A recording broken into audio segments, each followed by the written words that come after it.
আমি আপনাকে অনেক মেসেজ করে রিপ্লাই পাই না। আমার প্রশ্ন হলো, আমার স্বামী ঠিকমতো নামাজ পড়েন এবং হাদিস নিয়ে কিছু বললে উল্টাপাল্টা বলেন এবং বেশিরভাগ তাহাজ্জুদের নামাজ পড়ে।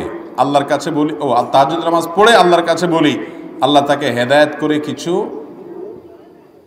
হেদায়েত করো, কিন্তু কিছু হয় না। এমন কিছু কি আছে যা করলে আমার স্বামীকে আল্লাহ হেদায়েত দান করবেন? আমার ছেলে আগামী মাসে পাগড়ি পাবে, দোয়া করবেন ও যেন আপনার মতো বড় আলেম হতে পারে। আলহামদুলিল্লাহ, এটাও আমাদের কোনো বোন হয়তো প্রশ্ন পাঠিয়েছেন।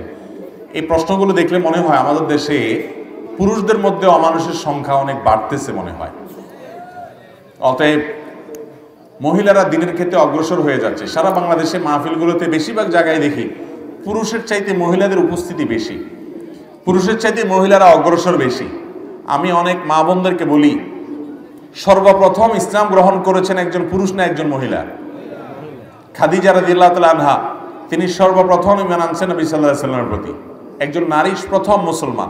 দেখেন, ইসলামের প্রথম সদস্য একজন নারী, একজন পুরুষ না। কিন্তু আল্লাহর জন্য সর্বপ্রথম নিজের জীবন বিলিয়েছেন, শাহাদাত বর্জন করেছেন, তাও একজন নারী, কোনো মহিলা না।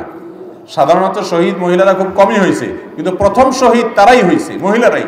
সুমাইয়া রাদিয়াল্লাহু তাআলা আনহা প্রথম আল্লাহর রাহে জীবন দিয়েছেন, শাহাদাত বরণ করেছেন। অতএব আমাদের মা বোনদের, তাদের দিয়ে দিনের অনেক খেদমত হতে পারে। অনেক মহিলারা আছে, তাদের ঘরে এরকম অমানুষ স্বামী আছে যে তাদেরকে কোনোভাবে বোঝানো যায় না। আমার এই বোনকে এবং অন্য বোনদেরকে বলতে চাই, যাদের এরকম অমানুষ স্বামী আছে, আপনি আপনার চেষ্টা চালাবেন, দোয়া করবেন, ভালোবাসা দিয়ে, মহব্বত দিয়ে, আদর স্নেহ দিয়ে তাকে আপনার লাইনে আনার চেষ্টা করবেন।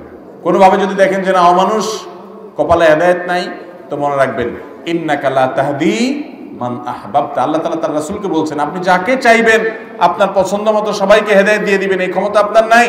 ওয়ালাকিন্নাল্লাহা ইয়াহদি মান ইয়াশা, আল্লাহ যাকে ইচ্ছা তাকে হেদায়েত দিবেন। এটা সম্পূর্ণ আল্লাহর হাতে। আল্লাহ নবী সাল্লাল্লাহু আলাইহি ওয়াসাল্লাম নিজের আপন চাচা আবু তালেব এত আদর যত্ন দিয়ে বড় করেছেন, আগলে রেখেছেন সকল বিপদ আপদ থেকে। সেই মানুষটাকে হেদায়েত তিনি এনে দিতে পারেন নাই, আপনি কোত্থেকে আপনার স্বামীর হেদায়েতের নিষেধ করবেন? আমরা দোয়া করব, চোখের পানি ফেলবো। আবু হুরায়রা রাদিয়াল্লাহু তাআলা আনহু চোখের পানি ফেলে কেঁদে কেঁদে তার মায়ের হেদায়েতে পাশ করায় নিছেন। আল্লাহ নবীর কাছে দোয়া চাইছেন, দোয়া করছেন, তার মার হেদায়েত হয়ে গেছে। সবার হেদায়েত যে হবে এমন কোনো কথা নাই। আমরা চেষ্টা করব এবং দোয়া করব। এবং যেহেতু আপনার ছেলে মাশাআল্লাহ হাফেজ হচ্ছে, আশা করা যায় এক সময় ছেলের মাধ্যমে তার বাবা হেদায়েত লাভ করবে। আপনি সে দোয়া করবেন এবং চেষ্টা চালাবেন। কোন কোন ক্ষেত্রে আত্মীয়তার সম্পর্ক ছিন্ন করা যায়, দয়া করে একটু বলেন। খুব সুন্দর একটা প্রশ্ন এবং দরকারি প্রশ্ন। আত্মীয়তার সম্পর্ক ছিন্ন করা, এটা কি সওয়াবের কাজ না গুনার কাজ? শুধু গুনাহের কাজ না, আত্মীয়তার সম্পর্ক ছিন্ন করা হারাম, জঘন্য হারাম।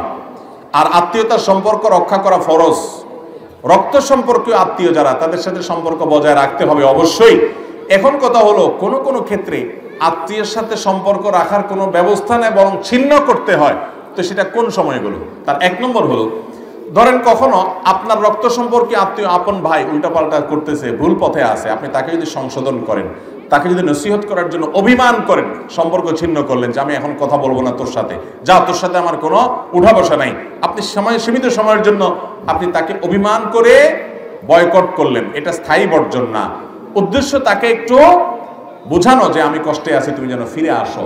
তো এই সুযোগ দেওয়ার জন্য আপনি বয়কট করছেন, এটা জায়েজ আছে। আবার যদি এমন হয় যে আত্মীয়ের সাথে সম্পর্ক রক্ষা করতে গেলে সে আমার ধ্বংস ডেকে আনবে, আমার ক্ষতি করবে, সে আসলে আমার কাছে ঘেঁষতে দিলে সে বিপদ করে, এর ইতিপূর্বে বিভিন্নভাবে প্রমাণিত, তাহলে এখন আত্মরক্ষার জন্য, তার ক্ষতি থেকে বাঁচার জন্য আপনি দূরত্ব বজায় রাখতে পারবেন। কিন্তু বাহির থেকে তার কল্যাণ কামনা করবেন, তার জন্য দোয়া করবেন, তার হেদায়েতের আশা করবেন এবং নিজে থেকে তার উপকার করার কোনো সুযোগ পাইলে সে চেষ্টা করবেন।